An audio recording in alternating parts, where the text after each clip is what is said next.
Hello everyone, welcome to Nithya Naveen cooking and vlogs. ఈరోజు onion పకోడీని చాలా ఈజీగా అండ్ చాలా టేస్టీగా క్రిస్పీగా ఎలా తయారు చేసుకోవాలో చూపిస్తున్నాను. ఫస్ట్ ఆనియన్ పకోడీకి చాలా ఆనియన్స్ పడతాయి. ఆనియన్స్ తీసుకొని పొడుగుగా కట్ చేసుకోవాలి.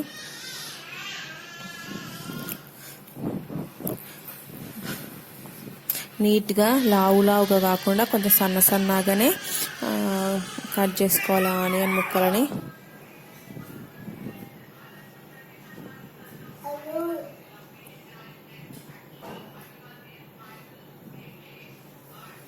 ఆనియన్ పకోడీకి ఆనియన్ చాలా వేస్తేనే పకోడీ అనేది చాలా టేస్టీగా అనిపిస్తుంది.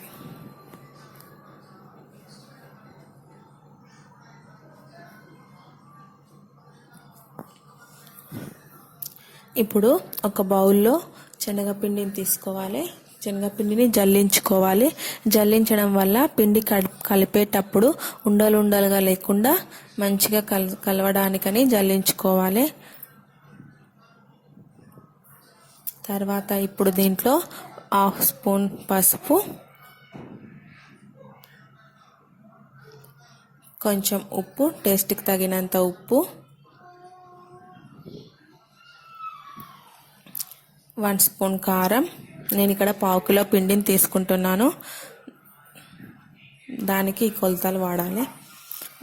ఇప్పుడు వామని నలిచి వేసుకోవాలి. నలిచి వేసుకోవడం వలన టేస్ట్ బాగా ఉంటుంది. నార్మల్గా వేసుకోవడం కంటే వామని నలిచి వేసుకోవడం వల్ల టేస్ట్ ఎక్కువగా ఉంటుంది. ఇప్పుడు దీంట్లో అల్లం వెల్లుల్లి పేస్ట్, కొంచెం ధనియాల పౌడర్ వేసుకోవాలి. ధనియాల పౌడర్ వేసుకోవడం వలన మనము షాప్లో కొన్నట్టు పకోడీ టేస్టీగా అనిపిస్తుంది. ఇప్పుడు వీటన్నిటిని బాగా కలుపుకోవాలి. అన్నీ మంచిగా మిక్స్ చేసుకోవాలి.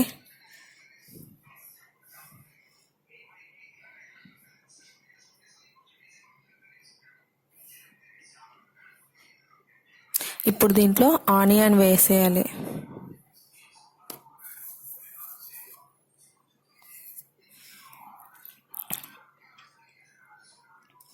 ఇప్పుడే వాటర్ మాత్రం వేయకూడదు. వాటర్ వేస్తే కొంచెం పిండి లూజ్గా అయ్యే అవకాశం ఉంటుంది. ఫస్ట్ ఉల్లిపాయలనే బాగా మిక్స్ చేసుకోవాలి. ఇప్పుడు కొంచెంగా వాటర్ వేసుకొని కలుపుకోవాలి.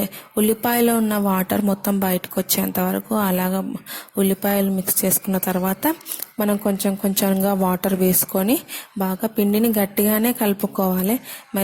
మళ్ళీ లూజ్గా కలుపుకుంటే ఇంకా లూజ్గా అవుతుంది. కొంచెం గట్టిగానే కలుపుకోవాలి.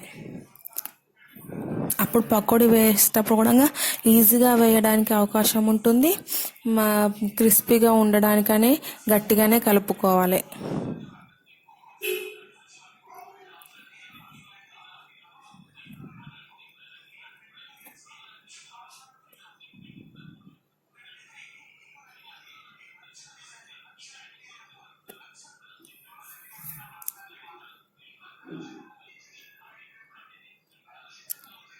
ఇప్పుడు పొయ్యి పైన బాండి పెట్టి నూనె వేయాలి. హై ఫ్లేమ్లో నూనె పెట్టి నూనె వేడైనాక పకోడీ చిన్నగా వేసుకోవాలి. పకోడీ చిన్నగానే వేసుకోవాలి. పెద్దగా వేసుకుంటే లోపల పిండిగా ఉండే అవకాశం ఉంటుంది. పకోడీ చిన్నగానే వేసుకుంటేనే క్రిస్పీగా వస్తాయి. మంచిగా అనిపిస్తాయి. తినేటప్పుడు టేస్టీగా అనిపిస్తుంది. పిండి లేకుండా మంచిగా అనిపిస్తాయి, టేస్టీగా క్రిస్పీగా. ఇప్పుడు పకోడీ వేసిన తర్వాత మంటని మీడియం ఫ్లేమ్లో పెట్టాలి. ఫస్ట్ హై ఫ్లేమ్లో పెట్టుకొని పకోడీ వేసుకొని తర్వాత మీడియం ఫ్లేమ్లో పెట్టుకుంటే లోపల మొత్తం మంచిగా కాలిపోతుంది.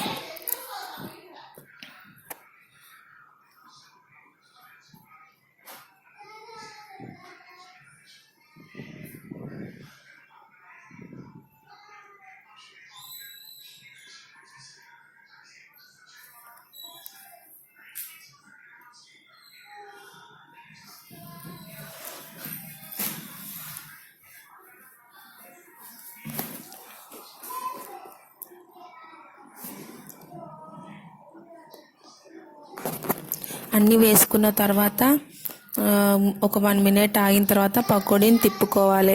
అలా తిప్పుకోవడం వల్ల 2 సైడ్స్ మంచిగా కాలి మంచిగా అనిపిస్తుంది. లేకపోతే వన్ సైడ్ కాలక అట్లా అనిపిస్తుంది. కాబట్టి 2 సైడ్స్ 1 మినిట్ ఆగి తిప్పుకుంటూ ఉండాలి. అప్పుడు 2 సైడ్స్ ఈక్వల్గా కాలి టేస్టీగా ఉంటాయి, మాడిపోకుండా.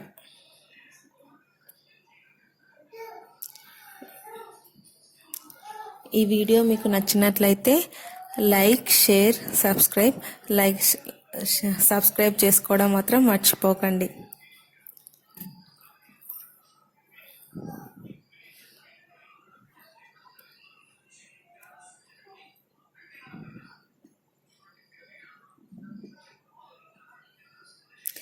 మనము ధనియాల పొడి వేయడం వలన షాప్లో కొన్నట్టు టేస్టీగా ఉంటుంది.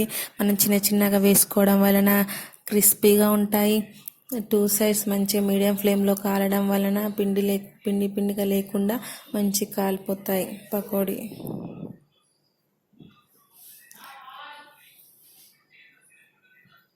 అంతే, మిగతా పిండిని కూడా సేమ్ ఇలాగనే వేసుకొని ఈ టిప్స్ పాటించి కాల్చుకోండి.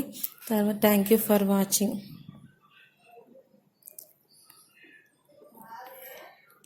ఇంతేనండి, చాలా ఈజీగా అండ్ క్రిస్పీగా టేస్టీగా పకోడీని తయారు చేసుకోవచ్చు.